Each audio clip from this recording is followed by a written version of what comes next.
Hello, our dear Guọnọ family. It is another day to learn our mother tongue. Today, we are talking about phonetics in Urhobo. Today, we are focusing on vowel sounds.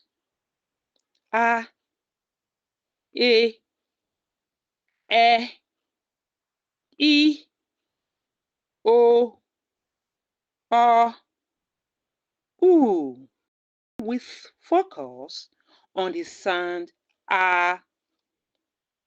Here are some examples of Urhobo words that contain the vowel A.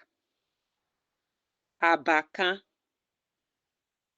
Adadamu, Aja, Afioto. Do you have other examples? Put it in the comments.